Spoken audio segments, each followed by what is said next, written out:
Une jeune femme s'arrête au bord d'une autoroute fréquentée de Californie et disparaît à jamais. Les recherches pour la retrouver se poursuivent pendant plus de 3 ans. Cependant, les pistes s'épuisent. C'est pourquoi les médecins légistes ont besoin de nouvelles techniques pour résoudre cette affaire. Au beau milieu d'une carrière prometteuse de danseuse, Tracy Joshine quitte soudain l'école et disparaît peu de temps après. 12 ans plus tard, les débris d'un vieux réfrigérateur permettent de rouvrir l'affaire qui avait été classée. Bonjour, merci de nous être fidèles pour suivre en ma compagnie ce nouvel épisode de vos enquêtes impossibles. En Californie, une jeune femme semble bénie des dieux. Elle est jeune, séduisante, en bonne santé. Mais un soir, sans que rien ne puisse l'annoncer, l'avenir radieux qui s'ouvrait devant elle vire brusquement au cauchemar. Denise Huber, 23 ans, vit avec ses parents à Newport Beach, une banlieue riche de Los Angeles, en Californie. Elle venait juste d'être diplômée. Je pense qu'elle voulait en profiter un peu avant de trouver un emploi stable. Denise travaille comme serveuse. Elle est également vendeuse à mi-temps chez Bloomingdale's. Elle était très confiante. Elle me disait « Ne t'inquiète pas, papa. Je ne crains rien, personne ne va me faire de mal. » Cette belle brune aux yeux bleus d'1,75 m n'a aucune difficulté à trouver des petits amis. Son petit ami au moment des faits est Steve Horrocks. C'est une personne aimable et ouverte qui aime s'amuser. Ma fille disait toujours que Steve était vraiment amusant et qu'il la faisait rire. Nous sommes le dimanche 2 juin 1991 au soir. Steve et Denise ont prévu d'aller au concert du groupe de rock Morrissey à Inglewood. Cependant, à la dernière minute, Steve est retenu à son travail.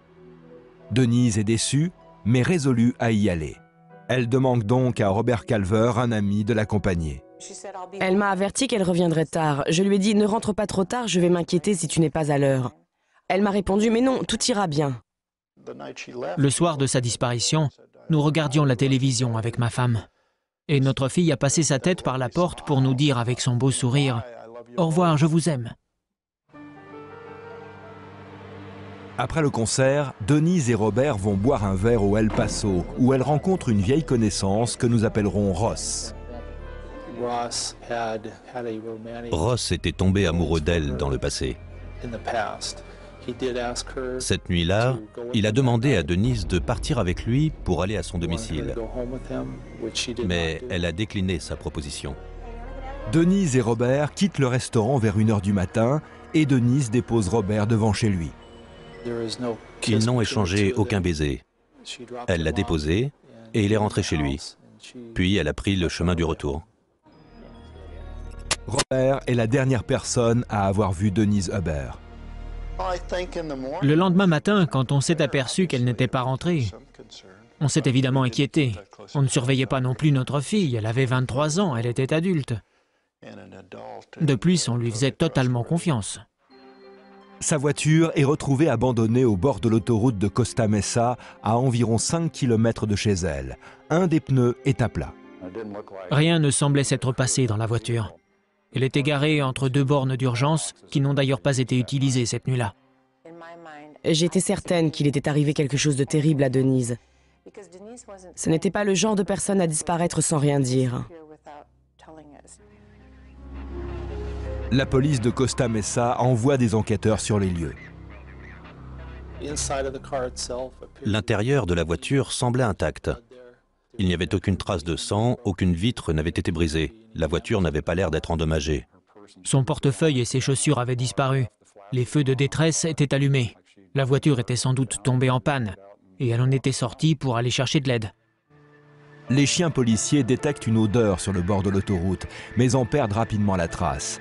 La police interroge ensuite les habitants des quartiers voisins de l'autoroute. Seulement, personne ne l'a vue. J'avais moins peur de ma propre mort que de ce qu'il aurait pu arriver à Denise.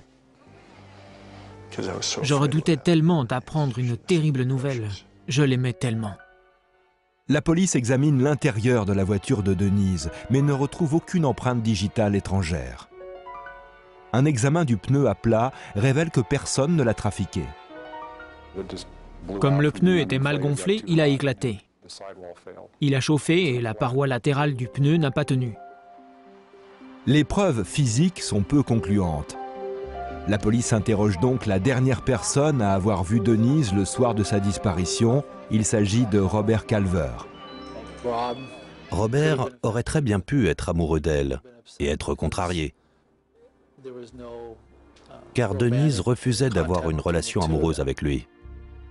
La police enquête également sur la relation de Denise avec Steve Horrocks, son petit ami. Il devait l'accompagner au concert, mais s'est décommandé à la dernière minute. Steve Horrocks s'est montré très coopératif. Il était prêt à nous fournir toutes les informations dont nous avions besoin. La police interroge également Ross, la vieille connaissance que Denise a rencontrée ce soir-là au El Paso. Ross s'est trouvé un alibi pour prouver qu'il ne l'avait pas suivie après qu'elle ait déposé Robert chez lui. Je n'ai jamais perdu espoir de la retrouver vivante. Nous avons même pensé qu'elle avait peut-être un autre petit ami que ses parents ne connaissaient pas, qu'ils avaient quitté la ville, l'État, qu'ils avaient fui ensemble. Au point où nous sommes arrivés dans cette enquête, 3 hommes peuvent être directement liés à la disparition de Denise Hubert. Steve Horrocks, son petit ami. Robert Calver, celui qui l'a accompagné à la soirée et qui est le dernier à l'avoir vue. Et Ross, un garçon que la jeune femme a rencontré dans le bar et qui, après avoir été conduit quelques mois plus tôt, a essayé à nouveau de la séduire. Une seconde hypothèse est encore possible. Denise aurait fait la connaissance d'un 4e homme avec lequel elle aurait choisi de disparaître sans avertir ses parents. Les enquêteurs et la famille de Denise recherchent désespérément des pistes et se tournent vers les médias. Il fallait que l'on fasse publier la photo et l'histoire de notre fille. Les médias ont vraiment été formidables. À chaque fois que nous avions un nouvel élément, ils répondaient présents et ils le publiaient. On avait l'impression que la communauté considérait Denise comme sa fille. Nous avons confectionné des boutons avec dessus la photo de Denise et l'inscription « Priez pour Denise ». Toutes nos unités portaient des autocollants que l'on pouvait se procurer dans tout le quartier. Nous avons également accroché une banderole sur l'autoroute. Grâce aux médias, la police reçoit des centaines de renseignements. La plupart ont l'air sérieux, d'autres non. Des voyants nous ont contactés, mais ils ne savaient absolument rien. C'était des balivernes. Ils n'ont apporté aucune information dans cette affaire. Des cinglés se sont manifestés. Des personnes ont également essayé de nous soutirer de l'argent. La famille Hubert vit un calvaire pendant plus de 3 ans. Elle attend d'avoir des nouvelles ou quelconque information concernant leur fille. Il y a une chose dont je me souviendrai toujours. Linda Geisler, chargée de l'enquête, nous appelait et nous disait « C'est fini pour aujourd'hui, il n'y aura plus de coups de téléphone. Nous parlerons demain. » Nous attendions en effet que le téléphone sonne. Et chaque fois qu'il sonnait, nous nous levions d'un bond, pensant qu'il s'agissait là d'un coup de fil décisif. Linda prenait toujours contact avec nous, et nous avons vraiment apprécié qu'elle le fasse.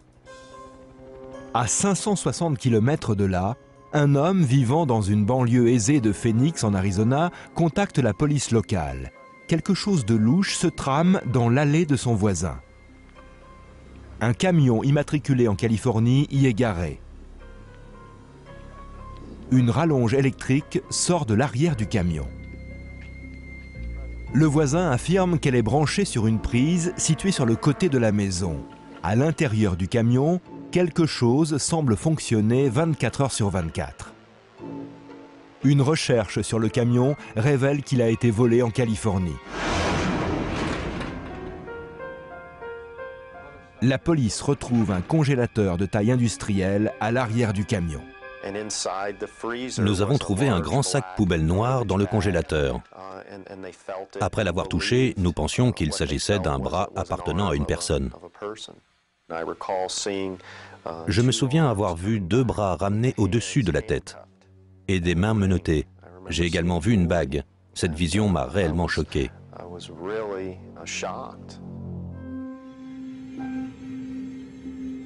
Ce camion volé, qui contenait un congélateur avec à l'intérieur un corps, est resté garé pendant 1 an sur la propriété de John Famularo, 39 ans.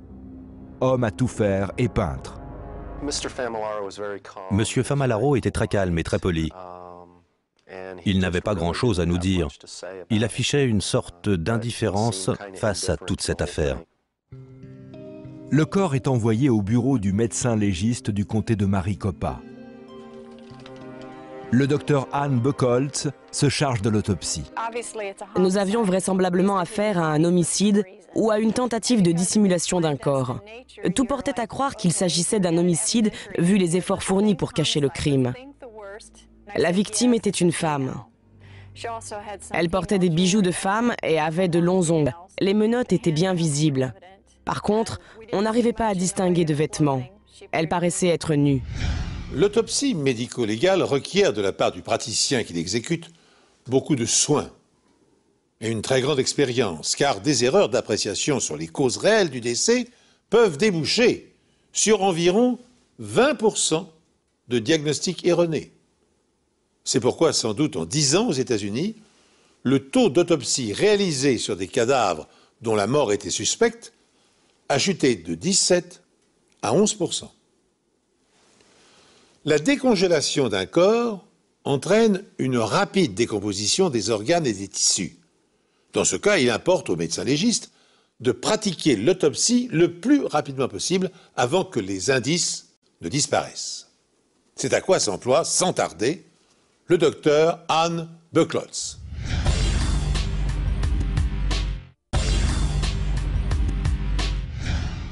Une décongélation du corps entraîne une rapide décomposition. Le docteur Buchholz doit donc réunir les preuves au plus vite pour éviter de les perdre à jamais. À l'aide d'un scalpel propre, j'ai gratté le corps pour récupérer dans des fioles des fluides. Je me suis dit qu'au moins, j'avais pu prendre des échantillons. J'ai vraiment eu de la chance de pouvoir prélever du sperme sur une femme restée congelée pendant 3 ans. Le docteur Buchholz retire les menottes et fait lentement décongeler les mains. Une peau congelée garde sa régularité et reste intacte jusqu'à ce qu'elle commence à perdre de l'eau. La peau commence alors à se flétrir, même à l'extrémité des doigts. La décongélation du corps débute en fait à cet endroit. Nous avons pris toutes les empreintes le jour même. On a pressé l'extrémité des doigts sur une fiche dactyloscopique, comme s'il s'agissait d'une personne en état d'arrestation. La technique est identique. Les empreintes de la victime sont saisies dans la base de données informatiques des personnes portées disparues. Le nom de la victime apparaît immédiatement. Il s'agit de Denise Hubert, portée disparue depuis 3 ans. Les médecins légistes ont pu prendre les empreintes digitales. Je ne pensais pas que c'était possible. Je n'aurais jamais cru que l'on obtiendrait ce genre de preuves 3 ans après sa mort. Vous savez, on ressent un vide immense envahir son cœur à l'annonce de la mort de sa fille. Cette douleur ne disparaît jamais. Elle s'atténue légèrement, mais la blessure ne se referme jamais complètement. Pendant ce temps, John Famularo refuse d'expliquer pourquoi le corps de Denise se trouvait dans son congélateur à 560 km de l'endroit où elle a disparu.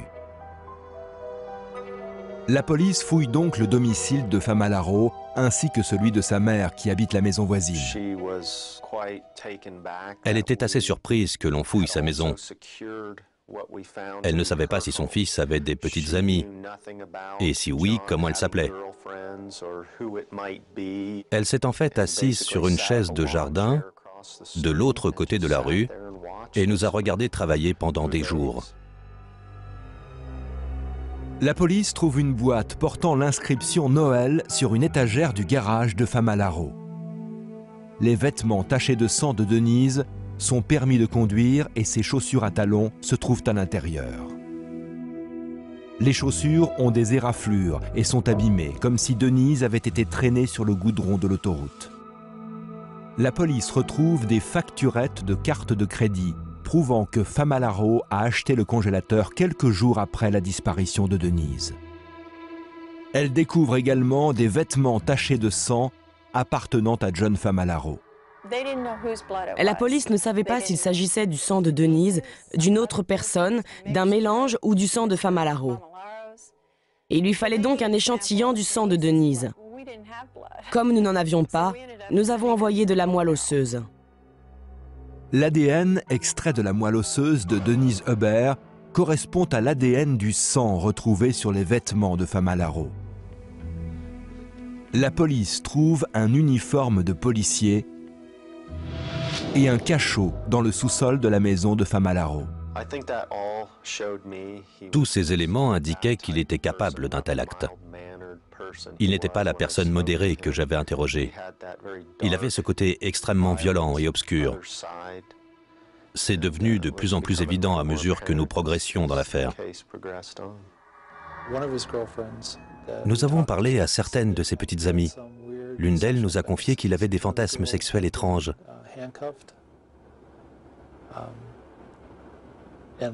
Une autre nous a raconté qu'il l'avait menottée et exhibée nue devant une fenêtre ouverte. Les preuves incriminent Famalaro dans la disparition et la mort de Denise Huber. Elle n'explique cependant pas comment elle est morte. Nous avons retiré les 2 ou 3 sacs plastiques noirs recouvrant le corps. Il y avait également à l'intérieur de ces sacs d'autres sacs plastiques blancs plus petits dissimulant la tête. Nous les avons enlevés pour faire dégeler le corps. Nous avons trouvé une sorte de bâillon sur son visage et sa bouche. C'était un morceau de ruban adhésif qui avait été collé sur sa lèvre supérieure et son nez. Le docteur Buchholz découvre que le crâne de Denise présente de graves traumatismes. Le docteur Laura Gulginity, anthropologue experte en médecine légale, est chargée de reconstituer le crâne pour des examens plus approfondis. J'ai remarqué 2 types de blessures différentes. Ceci signifiait que 2 armes différentes avaient été utilisées. Il y avait également des petits morceaux de plastique logés dans les fractures. On a ainsi pu déterminer que les sacs étaient déjà en place quand elle a reçu les coups à la tête. Le docteur Gulginity conclut que Denise a été frappée 31 fois. C'est terrifiant. Si je commence à réfléchir à ce qu'elle a dû endurer sur le bord de l'autoroute, je suis paralysée et je ne peux pas travailler. J'essaie donc de ne pas y penser jusqu'à ce que mon travail soit accompli. Il faut que je me concentre sur ma tâche. Je dois assembler les pièces du puzzle et interpréter ce puzzle. Puis je peux rentrer chez moi et pleurer. La police pouvait-elle espérer réunir autant de preuves à charge contre John Famalaro? Je les récapitule brièvement à votre attention. Le corps de Denise a été retrouvé dans un congélateur acheté par le suspect quelques jours avant sa mort. Ce congélateur était entreposé à l'arrière d'un camion volé par Famalaro en Californie. Le permis de conduire, des chaussures et des vêtements tachés du sang de la victime ont été retrouvés dans son garage. Et enfin, dernier indice irréfutable, le sperme retrouvé sur le cadavre de Denise, congelé et miraculeusement conservé, correspond à la signature ADN du suspect. Le sperme retrouvé sur les vêtements de Denise correspond au profil ADN de Famalaro. Elle était innocente et ça aurait pu arriver à n'importe qui. Vous auriez pu être la victime. Ça aurait pu être votre sœur, votre amie, et c'est ce qui est effrayant. Quand on se rend compte de cette possibilité, on subit un réel choc émotionnel. Pour être honnête avec vous, à l'avenir, je n'autoriserai personne à m'aider en cas de panne sur une autoroute. La police découvre également que John Famalaro travaillait à Newport Beach, en Californie, au moment de la disparition de Denise. Il avait loué la partie avant de cet entrepôt pour monter son affaire de peinture. Nous avons interrogé les personnes qui ont loué cette partie de l'entrepôt après lui. Nous voulions savoir dans quel état il l'avait laissé. Elles nous ont montré un endroit dans un coin. Il y avait une grosse tache marron qu'elles ont fait partir d'un coup de jet d'eau. Nous nous sommes dit que c'était peut-être du sang, car quand il est séché, il se dissout bien dans l'eau et il s'en va. Les premiers tests n'aboutissent à rien. Les inspecteurs décident d'attendre la nuit tombée pour utiliser le luminol. C'est un produit chimique qui, au contact du fer présent dans le sang, émet une lumière bleue. Nous avons vaporisé le luminol avec une petite bombe. Nous avons fini par vérifier l'entrepôt entier. La seule tache de sang présente dans cet entrepôt se trouvait dans ce coin-là. L'ADN extrait de ces taches de sang correspond à l'ADN de Denise Huber. Une agrafeuse cloueuse est retrouvée dans l'entrepôt. Elle est à l'origine des marques sur le crâne de Denise. D'après les preuves médico-légales, les procureurs pensent que lorsque Denise est tombée en panne, Famalaro s'est arrêté pour lui proposer son aide. Que vous est-il arrivé? Je ne sais pas. Je crois que j'ai un pneu crevé. Je vais essayer de vous réparer ça.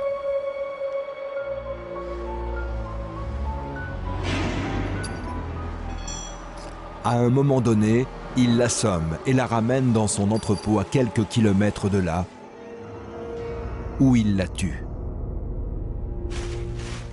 Il conserve le corps de Denise dans un congélateur acheté quelques jours après l'avoir tué. 2 ans plus tard, il vole un camion et emporte avec lui le congélateur et le corps de Denise lorsqu'il déménage à Phoenix, en Arizona. Son camion reste dans l'allée avec, à l'intérieur, le congélateur constamment en marche. C'est un malade, il se complaît dans ce genre de crime. John avait déjà fait preuve de violence envers certaines personnes. Mais cette violence a atteint son paroxysme en tuant. Denise n'est sans doute pas sa seule victime. Le 20 juin 1997, soit 6 ans après la disparition de Denise, John Famalaro est jugé et reconnu coupable de meurtre au premier degré. Il est condamné à la peine capitale. La défense a tenté de discréditer les preuves médico-légales tout au long du procès, et même avant. La Cour suprême de l'État a même été saisie. Nous sommes cependant parvenus à les faire valoir, et ce grâce au travail formidable de la police et des médecins légistes. Je voulais connaître la vérité, même si certaines choses étaient horribles. Je préfère tout savoir que de continuer à me poser 1000 questions. On imagine parfois des choses aussi terribles ou même pires que la réalité. Il faut vraiment procéder de cette manière. En voyant le résultat, je travaille d'autant plus dur lors de l'affaire suivante. Lorsque je suis sur le point de jeter l'éponge, je pense à Denise Huber et à cette affaire enfin résolue. Je persévère en sachant qu'il y a une réponse. Durant le procès de John Famalaro, qui aboutit à sa condamnation à la peine de mort, quelques éléments ont été éclaircis. Afin de mettre Denise en confiance, lorsqu'elle était tombée en panne sur le bord de la route, Famalaro avait revêtu un uniforme, volé sans doute à un policier de Los Angeles. Pour compléter son déguisement, il s'était équipé d'un pistolet automatique et d'une paire de menottes. L'avocat de Famalaro a tenté de minimiser la responsabilité de son client, au prétexte qu'il aurait eu une enfance rendue difficile par une mère qui lui infligeait de mauvais traitements. Le meurtrier aurait donc souffert de séquelles mentales et émotionnelles. 2 appels ont été déposés par la défense pour exiger sa libération, dont le dernier en juillet 2011. Tous 2 ont été interjetés par le juge. En attendant l'exécution de la sentence, Famalaro aurait été touché par la grâce divine. Il catéchiserait aujourd'hui ses codétenus dans le couloir de la mort de la prison où il est enfermé. Je laisse à votre appréciation l'authenticité de cette conversion. On dit qu'à l'âge où les petits garçons aspirent à être pompiers ou pilotes de chasse, les petites filles rêvent de devenir danseuses étoiles. La danse classique est, on le sait, une discipline qui exige courage et persévérance. Mais, que se passe-t-il lorsque la tâche devient insurmontable, que la pression est telle qu'il faille chercher dans l'usage de substances illégales d'éphémères réconforts? Tracy Jo Shine a grandi à Houston, au Texas. Bonne élève, elle est scout et elle fait du sport. Mais son véritable centre d'intérêt, sa passion, c'est la danse.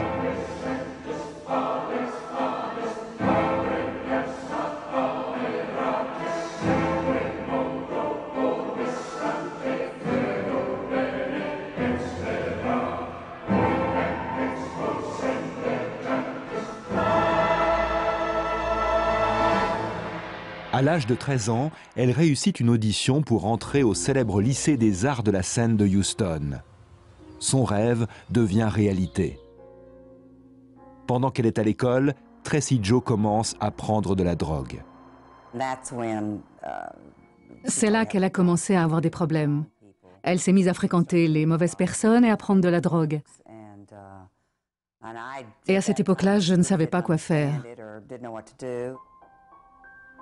Elle commence à sécher les cours et ses notes chutent. Elle entame une relation amoureuse avec un homme de 31 ans, Michael Neal, qui sort tout juste de prison.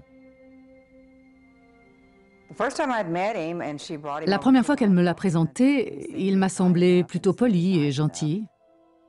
Tracy Jo finit par abandonner son rêve de devenir danseuse et quitte l'école. À l'âge de 18 ans, elle emménage avec son petit ami Michael chez la mère de ce dernier. La mère de Tracy Jo ne sait pas comment réagir.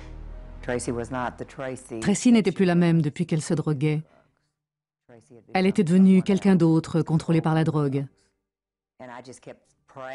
Et je priais sans cesse pour qu'elle s'en sorte et pour que nous puissions nous retrouver et recommencer à vivre comme avant.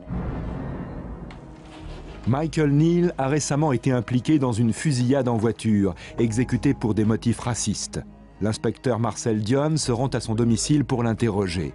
Neal est absent, mais Tracy Jo est là. Depuis quand le connaissez-vous? Tracy venait de prendre une dose. La seringue était encore sur le canapé. Il était impossible de comprendre un mot de ce qu'elle disait. Il l'arrête alors pour usage de drogue. Elle avait déjà été arrêtée 2 fois pour son problème de drogue. Elle a dit qu'elle avait essayé d'arrêter. J'ai essayé d'inscrire Tracy à un programme de désintoxication.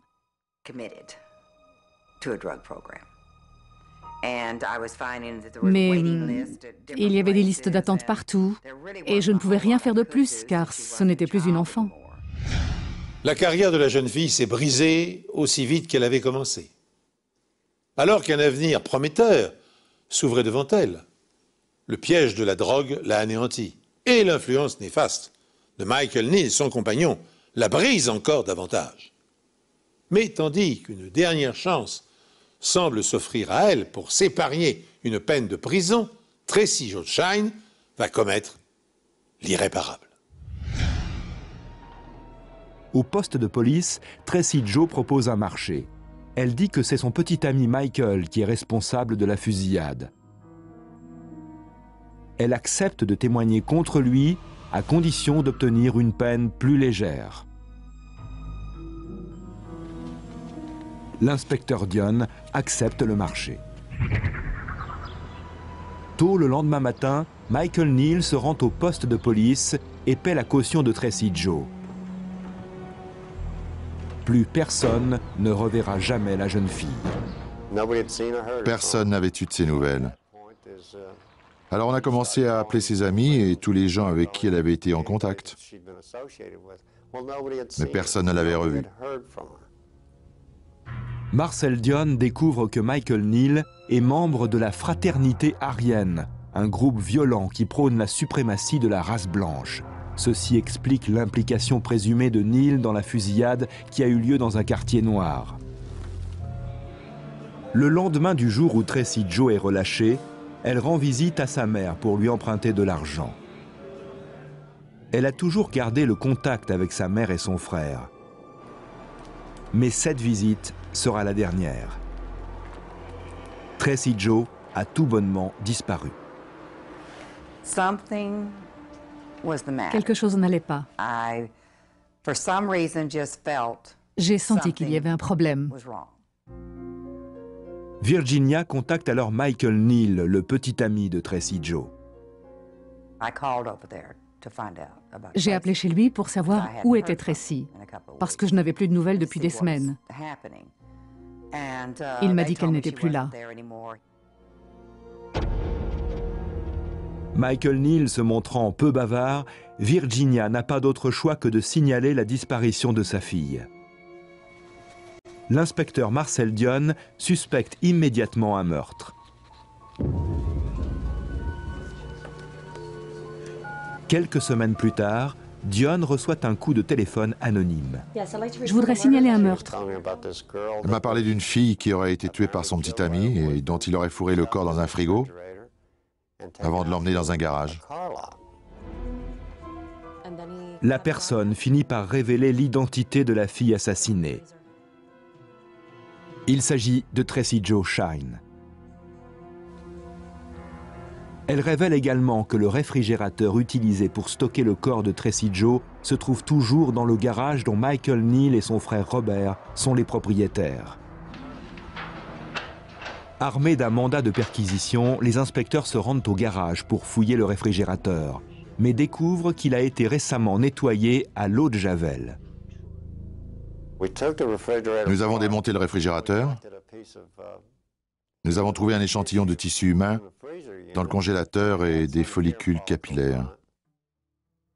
Les médecins légistes essaient de faire une analyse allélique au niveau de l'ADN des tissus, mais sans y parvenir. Les cheveux sont comparés visuellement à des cheveux prélevés sur la brosse de Tracy Joe, mais les résultats sont peu concluants. Sans aucune autre piste, l'inspecteur Dionne passe Houston au peigne fin durant des mois, cherchant partout où il pense qu'un corps pourrait avoir été enterré. Je me suis démené. Tout le monde croyait que j'étais fou, parce que j'ai retourné presque tout le comté de Harris. J'ai fait drainer des étangs, on a utilisé des chevaux et des véhicules tout-terrain. On m'a surnommé le fouineur, parce que dès que je recevais un appel, je partais creuser quelque part. Mais les pistes ne mènent nulle part. Je savais qu'elle était là, quelque part. Je ne voulais pas laisser tomber. Dionne interroge également la mère de Michael Neal, Barbara, dans sa boutique de dépôt-vente.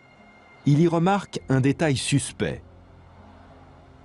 Dans la vitrine sont exposés des bijoux de femmes qui se trouvent être identiques à ceux que possédait Tracy Joe Shine. Je n'arrivais pas à croire qu'ils aient pris les bijoux de Tracy Joe pour les mettre dans leur vitrine et les vendre en toute légalité. Barbara McAllister dit à la police que quand Tracy Joe a quitté sa maison, elle a simplement pris les bijoux que celle-ci avait laissés derrière elle pour les vendre. Bien que ce soit d'un goût douteux, cela ne prouve pas qu'il y ait eu meurtre. Mais sans aucune autre piste, l'enquête piétine. Dionne n'a pas le choix et doit s'occuper d'autres affaires. J'ai ordonné que toutes les preuves ainsi que le réfrigérateur soient entreposés dans notre entrepôt. Et chaque année, presque à la même date, il m'appelait pour se débarrasser du réfrigérateur et je répondais « Non, l'affaire n'est pas classée, je travaille encore dessus. » Tracy Joe a disparu peu après avoir échangé sa liberté contre la dénonciation de son petit ami. Ensuite, des éléments inquiétants laissent penser que la jeune fille a été assassinée. Un témoin anonyme signale à la police que son corps a été placé dans un réfrigérateur entreposé dans le garage de Michael Neal. Puis ses bijoux sont retrouvés. Ils étaient mis en vente dans la boutique de la mère du suspect. Néanmoins, en l'absence de cadavre, ces indices sont insuffisants pour permettre à un procureur de prouver que le compagnon de Tracy Joe est l'auteur du crime. Un événement va soudain précipiter les choses. Membre d'un groupuscule néo-nazi, Michael Neal est accusé d'avoir participé à une nouvelle fusillade. Il est arrêté et condamné à purger une peine de prison à vie. Son frère Robert est mis lui aussi sous les verrous, inculpé pour sa part de trafic de méthamphétamine. Pour autant, les deux hommes nient toute implication dans le meurtre de la jeune danseuse.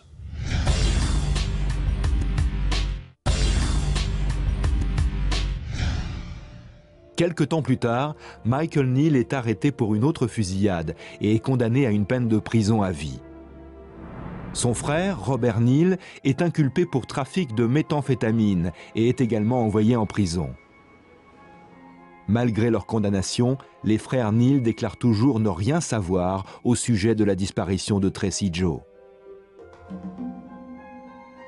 Pendant environ 10 ans, il n'y a aucune nouvelle de Tracy Joe. La police ne trouve aucune preuve solide qui puisse expliquer ce qui lui est arrivé. Pendant toutes ces années, on ne relève aucune activité sur son compte bancaire, aucune demande de permis de conduire, ni aucun emploi nulle part. Le néant. Puis, en 1999, le bureau du shérif du comté de Harris crée un département des affaires classées, dirigé par les inspecteurs Roger Wedgeworth et Harry Ficaris. Le dossier Tracy Joe Shine est l'un des premiers à atterrir sur leur bureau. Tracy est comme beaucoup de jeunes filles. Quand on regarde son éducation, on voit qu'elle a été scout, que sa mère l'aimait beaucoup. C'était une enfant normale qui est allée à l'école, au bal, etc. Et puis elle s'est droguée. Et bien sûr, l'une des plus grosses erreurs de sa vie, c'est d'avoir rencontré notre suspect dans cette affaire, Michael Neal. Il décide tout d'abord de refaire des tests sur l'échantillon de tissu trouvé dans le réfrigérateur de Michael Neal. Ils effectuent une analyse de l'ADN par amplification génique, une nouvelle méthode plus sophistiquée. Mais après plus de 12 ans, l'échantillon est en trop mauvais état. Puis, un nouveau contretemps se produit. Ils ne parviennent pas à retrouver le cheveu qui avait été prélevé avec l'échantillon de tissu. Ficaris et Wedgeworth sont stupéfaits d'apprendre que le réfrigérateur se trouve toujours dans l'entrepôt du bureau du shérif. Malgré la faible probabilité de réussite, les enquêteurs décident de jeter à nouveau un œil au réfrigérateur. Nous l'avons ouvert. Il avait l'air plutôt propre, mais nous savions qu'il avait été couché par terre. Donc, d'éventuels fluides corporels ou n'importe quelle autre preuve auraient pu passer dans le câblage électrique qui se trouve à l'arrière. Les légistes examinent chaque centimètre carré du réfrigérateur, sans oublier cette fois les câbles électriques, à la recherche de matière organique qui pourrait s'y trouver. Il y a tellement de coins et de recoins dans un frigo ou dans ce genre d'appareil que des fluides corporels peuvent s'infiltrer partout. C'est certainement impossible de le nettoyer en entier. Les prélèvements sont envoyés au laboratoire médico-légal. Je ne pensais pas que nous trouverions quoi que ce soit d'important dans ce réfrigérateur, tout simplement parce qu'il avait été stocké pendant très longtemps dans un environnement peu idéal pour préserver des preuves. En examinant de plus près les prélèvements, Watson découvre ce qui semble être un morceau de peau humaine. Watson procède à une analyse de l'ADN par amplification génique de l'échantillon de peau. L'analyse par amplification génique prend des traces minuscules d'ADN, puis les amplifie ou en fait assez de copies pour qu'on puisse les analyser. L'analyse, longue et difficile, se solde malheureusement par un échec.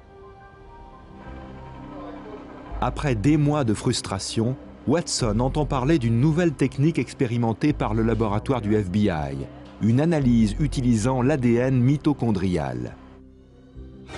Les tests ADN traditionnels utilisent l'ADN du noyau de la cellule. L'ADN mitochondrial est prélevé dans les mitochondries qui se trouvent à l'extérieur du noyau de la cellule. Ce n'est pas aussi précis que les analyses ADN traditionnelles, mais dans certains cas, c'est tout ce dont les légistes disposent. Et cette fois, c'est une réussite. L'étape suivante consiste à trouver un échantillon attesté de l'ADN de Tracy Joe Shine pour faire la comparaison. Watson prend des lettres écrites par Tracy Joe il y a 10 ans pour voir si l'on peut identifier son ADN dans la salive, sur le rabat des enveloppes. Mais l'ADN dans la salive est en trop mauvais état. L'ADN mitochondrial se transmet de génération en génération par les femmes, ce qui signifie que le profil ADN mitochondrial de Tracy Joe est le même que celui de sa mère. Même si nous n'avions pas d'échantillon de Tracy Joe à comparer avec celui trouvé dans le réfrigérateur, nous avions la possibilité d'obtenir le profil ADN mitochondrial de sa mère. L'ADN mitochondrial trouvé dans le réfrigérateur est comparé à celui de Virginia Shine. Ils correspondent. Les tissus organiques ont alors toutes les chances d'appartenir à sa fille. En faisant cette découverte, les enquêteurs font un pas de géant. Si des traces d'ADN de Tracy Joe se trouvent dans le réfrigérateur, cela prouve que le témoin anonyme disait vrai.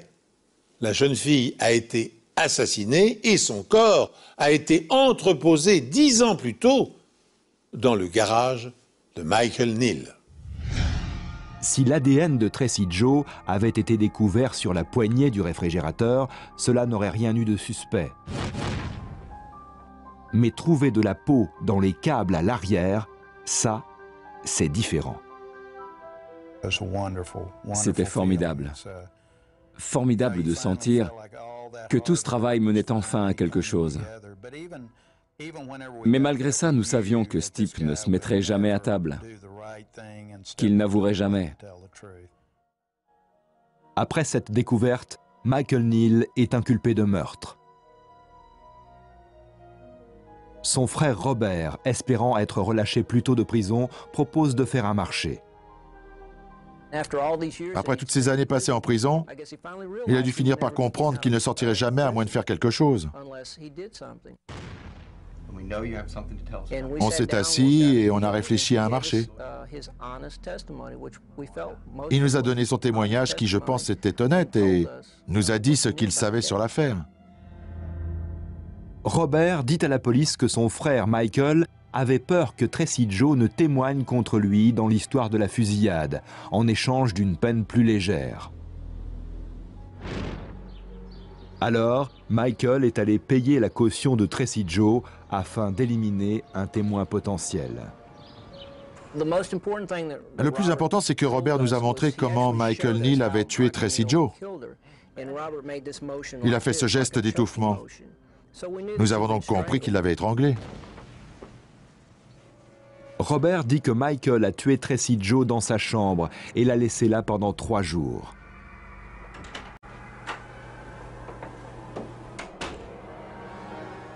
L'odeur de décomposition a poussé la mère de Michael à jeter un œil dans la chambre du couple où elle a découvert le corps. Elle entre dans la chambre et elle voit qu'elle devient violette. C'est signe qu'il y a quelque chose d'anormal. La mère de Michael Neal n'a jamais averti la police de la mort de Tracy Joe. Robert dit qu'après avoir déplacé le corps, sa mère et sa sœur ont nettoyé la chambre et fait brûler de l'encens pour faire partir l'odeur. Robert reconnaît avoir aidé Michael à transporter le réfrigérateur contenant le corps jusqu'au garage qu'il possédait. Robert a dit qu'il n'avait jamais vu le corps. Il a dit que son frère lui avait juste demandé de l'aider à déplacer le réfrigérateur, sans lui donner d'explication. Il n'a pas posé de questions. Il a dit qu'il se doutait que Tracy Joe Shine était à l'intérieur, mais qu'il ne l'y avait jamais vue. Jamais. Robert dit qu'il est resté assis dehors pendant que Michael mettait le corps dans un bidon de 200 litres. Personne ne sait où Michael a emporté ce bidon.